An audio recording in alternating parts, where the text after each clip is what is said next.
एवं मु आम विद्यालय शिक्षयित्री श्रीमती दीपिका मिश्र को अनुरोध करी सी आसी आम विद्यालय दिवाली पठन करेंगे।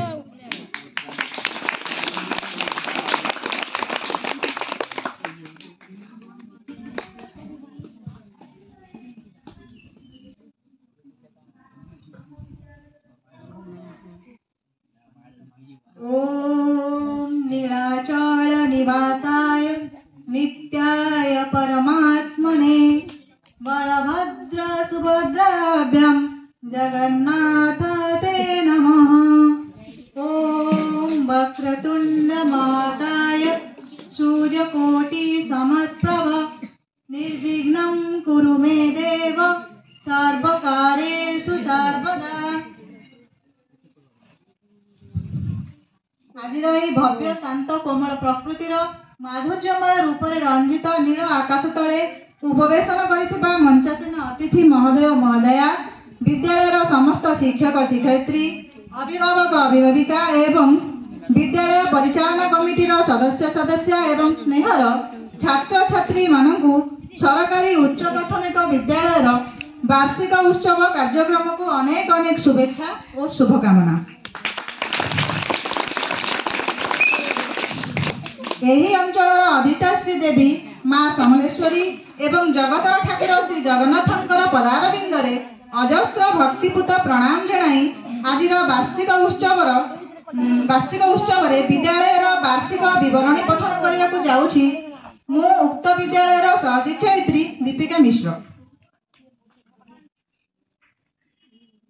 अद्य चैत्र मास शुक्ल पक्ष चतुर्दशी तिथि इंग्राजी मास मार्च मास 28 तारीख शुक्रवार 2025 मसीहार पूर्ण दिवस रे आम सरकारी उच्च प्राथमिक विद्यालय पालन करुछि वार्षिक उत्सव। धरा पृष्ठ रे शीतर प्रकोप प्राय कमी आसिलाणी। सकाळर शीतल पवन और सूर्यंकर झाप्सा किरण रे उल्लसित हेउछि एही खुंडसमलाई ग्राम। प्राकृतिक सौंदर्य पूर्ण एवं अंचलर अधिष्ठात्री देवींकर पीठस्थली अनति दूर रे अवस्थित खुंटसमलाई ग्रामर शेष सीमार अवस्थित आम उच्च प्राथमिक विद्यालय। एही ग्रामर समस्त अधिवासी मानकर उच्च प्राथमिक शिक्षार मुकसाक्षी रूपे विद्यमान होइछि आमर एही विद्यालय। चाहू चाहू बीतीगला प्रतिष्ठार 57 वर्ष। हाथ मुठारू बाली झरीगला परी झरी जाइछि समय निर्दिष्ट गति रे। विद्यालयर आशा आकांक्षा स्वप्न असंपूर्ण पांडुलिपि रे 57 पृष्ठ लेखा सरीछि। सेथिरे लिपिबद्ध शब्द रे आज केते उज्जवल तो केते अंधार।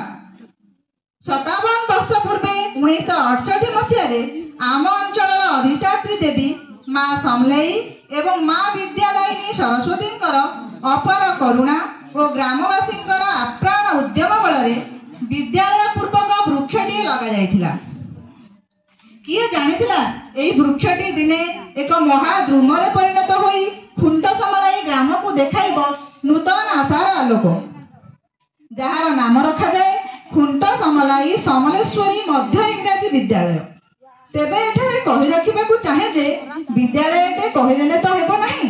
विद्यालयटे स्थापन करिबा पई आवश्यक पड़िथाय भित्तिभूमि। 1968 मसीहा अगस्त मास 22 तारीख दिन ग्राम कल्याण समितिर एक बैठक बसिथिला। उक्त बैठक रे 42 जन सदस्य थिले एवं ई बैठकर आवाहक थिले स्वर्गत श्री कृष्णचंद्र भोई महोदय।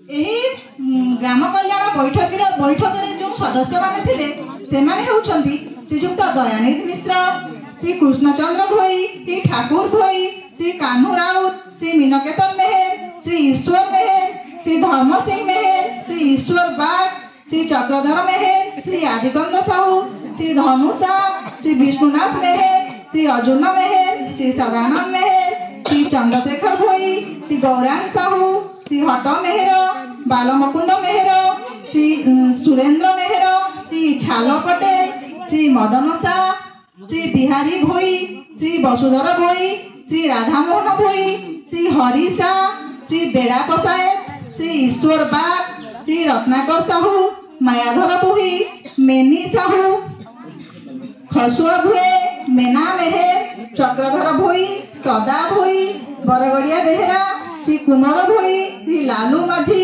ଶ୍ରୀ ଉଦୟ ତଅଲା, ଶ୍ରୀ ପରମେଶ୍ୱର କୁମ୍ଭାର, ଶ୍ରୀ ଋଷି ମେହେର ଓ ଶ୍ରୀ ଉଜ୍ଜଳ ସାହ। ସେଦିନର ସେହି ସଭାରେ ସ୍ୱର୍ଗତ ଶ୍ରୀ କୃଷ୍ଣଚନ୍ଦ୍ର ଭୋଇ ମହୋଦୟଙ୍କର ଆବାହନରେ ସଭାପତି ଶ୍ରୀ ବାଲମୁକୁନ୍ଦ ମେହେରଙ୍କର ସଭାପତିତ୍ୱରେ ଉକ୍ତ ବୈଠକରେ ବିଦ୍ୟାଳୟ ପାଇଁ ଭୂମିଦାନ ସମ୍ବନ୍ଧୀୟ ନିଷ୍ପତ୍ତି ନିଆଯାଇଥିଲା। ବିଦ୍ୟାଳୟ ପାଇଁ ପ୍ରାଣ ପ୍ରତିଷ୍ଠା କରିଥିବା ମହାନ ବ୍ୟକ୍ତି ସ୍ୱର୍ଗତ ଉଜ୍ଜଳ ସିହ୍ନା ଏବଂ ସ୍ୱର୍ଗତ ଆଶାରାମ ଭୁଏଙ୍କୁ ଆମ ବିଦ୍ୟାଳୟ ତରଫରୁ ଅନେକ ଅନେକ ଧନ୍ୟବାଦ। ସ୍ୱର୍ଗତ ଉଜ୍ଜଳ ସିହ୍ନା ଆମ ବିଦ୍ୟାଳୟ ପାଇଁ 2 ଏକର 40 ଡିସିମିଲ୍ ଏବଂ ଶ୍ରୀ ଆଶାରାମ ଭୁଏ 97 ଡିସିମିଲ୍ ଭୂମି ପ୍ରଦାନ କରିଛନ୍ତି। ସେହିଦିନ ଠାରୁ ଗ୍ରାମ କଲ୍ୟାଣ ସମିତି ଏବଂ ଗ୍ରାମବାସୀଙ୍କର ସହଯୋଗରେ ବିଦ୍ୟାଳୟ ପରିଚାଳନା କାର୍ଯ୍ୟ ଚାଲିଥାଏ। ଏହାପରେ କାଳକ୍ରମେ ସରକାରଙ୍କର ଶୁଭଦୃଷ୍ଟି ଓ ଗ୍ରାମବାସୀଙ୍କର ଅକ୍ଳାନ୍ତ ପରିଶ୍ରମ ବଳରେ ବିଦ୍ୟାଳୟଟି ସରକାରୀ ହୋଇ ନାମିତ ହେଲା ସରକାରୀ ଉଚ୍ଚ ପ୍ରାଥମିକ ବିଦ୍ୟାଳୟ ଖୁଣ୍ଟସମଲାଇ ନାମରେ। ବିଦ୍ୟାଳୟ ପ୍ରତିଷ୍ଠା ଦିନରୁ ଗ୍ରାମବାସୀ ମାନଙ୍କର ସହଯୋଗ, ଏସ୍ଏମ୍ସି କମିଟି ସଦସ୍ୟ ମାନଙ୍କର ସହଯୋଗ, ଦାୟିତ୍ୱପୂର୍ଣ୍ଣ ପରିଚାଳନା ଯୋଗୁଁ ବିଦ୍ୟାଳୟଟି ବହୁତ ଆଗକୁ ବଢି ପାରିଛି। ଦୀର୍ଘମିଆଦୀ ସମୟସୀମା ମଧ୍ୟରେ ଯେଉଁ ଦକ୍ଷ ପ୍ରଧାନ ଶିକ୍ଷକ ମାନେ ଉକ୍ତ ବିଦ୍ୟାଳୟରୁ କାର୍ଯ୍ୟଭାର ଗ୍ରହଣ କରି ନିଜର ଦକ୍ଷତା ଓ ପାରଦର୍ଶିତାକୁ ସର୍ବଜନପ୍ରିୟ କରିପାରିଥିଲେ ସେମାନଙ୍କ ନିକଟରେ ଆମେ ଚିରନମସ୍ୟ। 2010ରୁ 2021 ପର୍ଯ୍ୟନ୍ତ ଆମ ବିଦ୍ୟାଳୟର ସହଶିକ୍ଷକ ଯିଏ ଧରୁଆ ସାର୍ ଯିଏକି ଆମ ଗହଣରେ ଉପସ୍ଥିତ, ସେ ଭାରପ୍ରାପ୍ତ ପ୍ରଧାନ ଶିକ୍ଷକ ଭାବରେ କାର୍ଯ୍ୟଭାର ତୁଲାଇ ନିଜର ଦକ୍ଷତା ଓ ପାରଦର୍ଶିତାର ପ୍ରମାଣ ଦେଇ ସାରିଛନ୍ତି। ତାଙ୍କୁ ମଧ୍ୟ ଆମ ବିଦ୍ୟାଳୟ ତରଫରୁ ଅନେକ ଅନେକ ଧନ୍ୟବାଦ। ବର୍ତ୍ତମାନର ପ୍ରଧାନ ଶିକ୍ଷକ ଭାବରେ ଶ୍ରୀଯୁକ୍ତ ମୁରାରୀ ପ୍ରସାଦ ଶତପଥୀ ସାର୍ ସୁଚାରୁ ରୂପରେ କାର୍ଯ୍ୟ ସମ୍ପାଦନ କରି ଆସୁଛନ୍ତି। ତାଙ୍କୁ ମଧ୍ୟ ଆମ ତରଫରୁ ଆମ ବିଦ୍ୟାଳୟର ସମସ୍ତ ଛାତ୍ରଛାତ୍ରୀ ଓ ଶିକ୍ଷକ ମାନଙ୍କ ତରଫରୁ ପ୍ରଣାମ ଏବଂ ଅନେକ ଅନେକ ଧନ୍ୟବାଦ।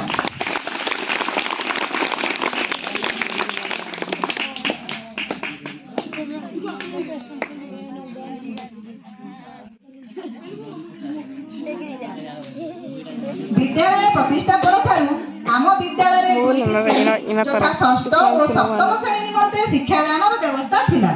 ପରବର୍ତ୍ତୀ ସମୟରେ ଜାତୀୟ ଶିକ୍ଷାନୀତି ଆଧାରରେ ସରକାରଙ୍କର ନିର୍ଦ୍ଦେଶନାମା ଅନୁସାରେ ଅଷ୍ଟମ ଶ୍ରେଣୀ ଉଚ୍ଚ ପ୍ରାଥମିକ ସ୍ତରରେ ଯୋଗ କରାଯାଇଥିବାରୁ 2017 ମସିହା ଠାରୁ ଆମ ବିଦ୍ୟାଳୟରେ ଷଷ୍ଠରୁ ଅଷ୍ଟମ ଶ୍ରେଣୀ ପର୍ଯ୍ୟନ୍ତ ଶିକ୍ଷାଦାନ କାର୍ଯ୍ୟକ୍ରମ ଚାଲୁଅଛି। ଚଳିତ ବର୍ଷ 2024-2025ରେ ଆମ ବିଦ୍ୟାଳୟରେ ଷଷ୍ଠରୁ ଅଷ୍ଟମ ଶ୍ରେଣୀ ପର୍ଯ୍ୟନ୍ତ ମୋଟ 161 ଜଣ ଛାତ୍ରଛାତ୍ରୀ ଅଧ୍ୟୟନ କରୁଥିବା ବେଳେ ସେମାନଙ୍କ ମଧ୍ୟରେ 77 ଜଣ ଛାତ୍ର ଓ 84 ଜଣ ଛାତ୍ରୀ ଅଛନ୍ତି। ବିଦ୍ୟାଳୟର ଶିକ୍ଷାଦାନ ନିମନ୍ତେ ପ୍ରଧାନ ଶିକ୍ଷକଙ୍କ ବ୍ୟତୀତ 2 ଜଣ ଶିକ୍ଷକ, 3 ଜଣ ଶିକ୍ଷୟିତ୍ରୀ ଓ ଜଣେ କ୍ରୀଡ଼ା ଶିକ୍ଷୟିତ୍ରୀ କାର୍ଯ୍ୟରତ ଅଛନ୍ତି। ଛାତ୍ରଛାତ୍ରୀ ମାନଙ୍କର ଭୋଜନ ପ୍ରସ୍ତୁତି ନିମନ୍ତେ 3 ଜଣ ପାଚିକା ନିଯୁକ୍ତି ଅଛନ୍ତି। ଶିକ୍ଷାଦାନ ଶିକ୍ଷଣ କାର୍ଯ୍ୟ ନିମନ୍ତେ 4ଟି ଶ୍ରେଣୀଗୃହ ରହିଛି ଏବଂ ଶିକ୍ଷାର୍ଥୀ ମାନଙ୍କର ଶାରୀରିକ ଅଭିବୃଦ୍ଧି ନିମନ୍ତେ ଖେଳ ସାମଗ୍ରୀ ମାନ ରହିଅଛି। ଛାତ୍ରଛାତ୍ରୀ ମାନଙ୍କର ଶାରୀରିକ ଦକ୍ଷତା ବୃଦ୍ଧି ପାଇଁ ପ୍ରତିବର୍ଷ ବାର୍ଷିକ କ୍ରୀଡ଼ା ଉତ୍ସବ ପାଳନ କରାଯାଏ। ମାନସିକ ବୌଦ୍ଧିକ ଦକ୍ଷତା ବୃଦ୍ଧି ପାଇଁ ବିଭିନ୍ନ ସମୟରେ ଜିକେ, ଡ୍ରଇଂ, ସଙ୍ଗ, ଡ୍ୟାନ୍ସ ପ୍ରତିଯୋଗିତା ଅନୁଷ୍ଠିତ ହୋଇଥାଏ। ବିଦ୍ୟାଳୟରେ ଇକୋ କ୍ଲବ, ସାଇନ୍ସ କ୍ଲବ ଇତ୍ୟାଦି ଗଠନ କରାଯାଇ ଛାତ୍ରଛାତ୍ରୀ ମାନଙ୍କର ଅଲରାଉଣ୍ଡ ଡେଭଲପମେଣ୍ଟ ମଧ୍ୟ କରାଯାଉଅଛି।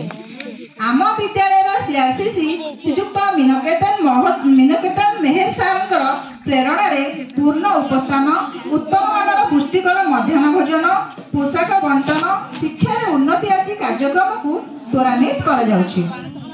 ବିଦ୍ୟାଳୟର ଏସ୍ଏମ୍ସି ସଦସ୍ୟ ଓ ସଦସ୍ୟା ପ୍ରତି ମାସରେ ମିଳିତ ହୋଇ ବିଦ୍ୟାଳୟର ଶୈକ୍ଷିକ ତଥା ଉନ୍ନତିମୂଳକ କାର୍ଯ୍ୟ ଉପରେ ଆଲୋକପାତ କରିଥାନ୍ତି। ଛାତ୍ରଛାତ୍ରୀ ମାନଙ୍କର ସର୍ବାଙ୍ଗୀନ ଉନ୍ନତି ପାଇଁ ପଦକ୍ଷେପ ମଧ୍ୟ ନିଆଯାଏ। ଏହି ବିଦ୍ୟାଳୟରେ ଅଧ୍ୟୟନ କରି ବହୁ ଛାତ୍ରଛାତ୍ରୀ ଉଚ୍ଚ ପଦପଦବୀରେ ଅଧିଷ୍ଠିତ ହୋଇ ନିଜ ଗ୍ରାମକୁ तथा विद्यालय को गौरवान्वित କରିଛନ୍ତି।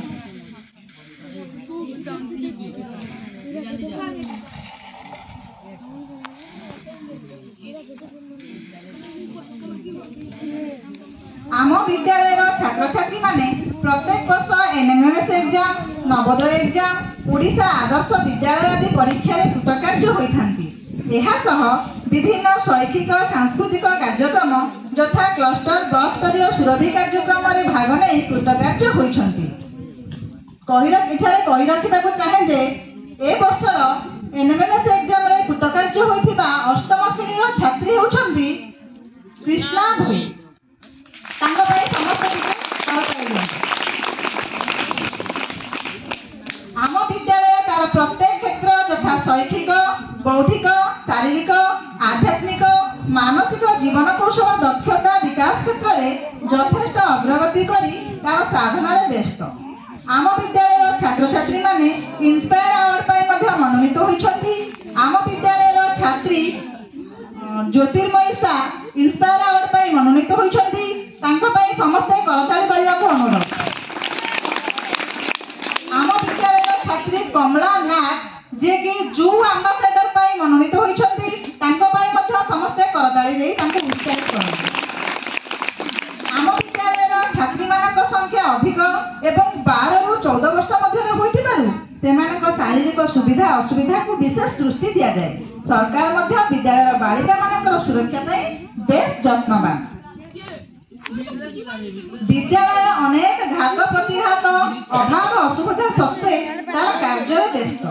गोलाप फूलटिए जेते सुंदर हेले मध्य ताकू तोलिला बेले जेपरि हातरे कंटा बाजिबार संभावना थाए, ठीक सही परि आम विद्यालय मध्य समस्त सुविधा सत्वे किछि असुविधा रो सम्मुखीन हेउछि, जहा कि विद्यालय विकास रे बाधा सृष्टि करि पारे। जेपरि कि संपूर्ण आबद्ध पाचेरीर अभाव, स्वास्थ्यकर पानीय जलर अभाव इत्यादि। तेणु ए सबुर समाधान निमंते आपणक मानक माध्यम रे सरकारक तरफ रु व्यवस्था करा जाय परिबो बोली आशा रखुछु। आम विद्यालय रे थिबा नलकूपटी खरा दिने पानीय जल अनुपयोगी होई जाय। बहुत पुराना नलकूप होइथिबारु प्राय समय लुहागुंड बाहरी थाए। एणु एठारे उपस्थित सरपंच और सभ्य महोदय जरिए सरकार को अनुरोध करू कि आपण आम ग्रामर उच्च प्राथमिक विद्यालय छात्र छात्री मानकर स्वास्थ्यकर पानीय जलर व्यवस्था निमंते एक अमृतधारा किंबा अन्य किछि विशुद्ध पानीय जलर व्यवस्था पाई उद्यम कले आमे चिरोपकृत रहिबु। आपनक निकट रे एतिकी निवेदन।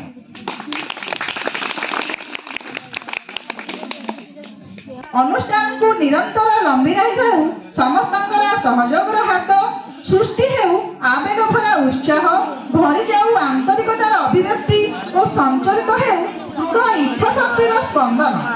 परिशेष समस्त सभ्य सदस्य को प्रीतिअर्घ्य अर्पण करी मंचासीन अतिथि मानक कृतज्ञता ज्ञापन पूर्वक शेष करुछि मोर विवरणी पठन। सर्वे भवन्तु सुखिनः, सर्वे सन्तु निरामय, सर्वे भद्राणि पश्यन्तु, मा कश्चित् दुःखभाग् भवेत्। धन्यवाद।